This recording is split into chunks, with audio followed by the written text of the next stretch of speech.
Pagka kinaliwa ho kayo ni misis o ng syota nyo, ano hong gagawin nyo? Wala, iwanan ko na lang. Ugulpin ko agad yung lalaki. Wala. Jowa. Jowa is mean lalaki, babae. Nilalabas ko lahat. Bakit?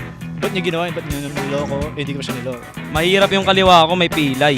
Kung kanan na lang. Babaya ko na lang. Naging desisyon niya yun eh. Iniwan niya ako eh. Sabihin ko, bakit mo ako niloko?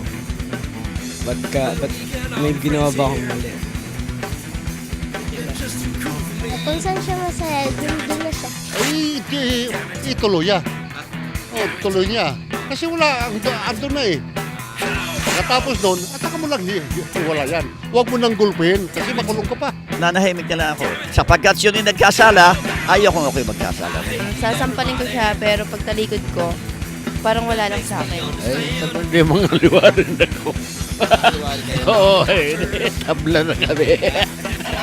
Kung sakasakaling may dialogue ka na madrama na pang pelikula, anong gusto mo sabihin sa kanya? Hindi ko na siya kakausapin. Wala akong sasabihin. Alis na lang ako. I don't care if you love me or not as long as I love you.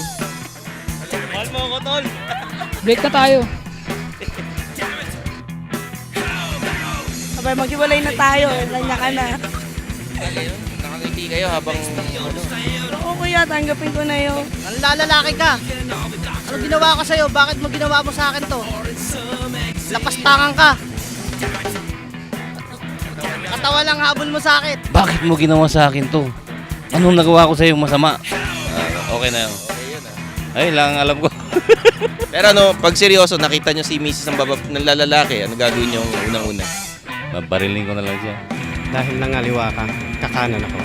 Bakit mo na ginawa yun? Hindi naman kita sinaktan ah.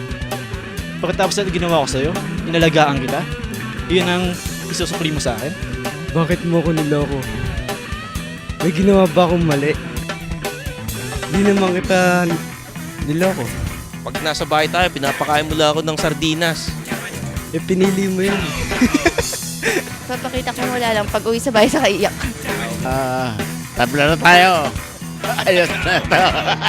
Ayos na.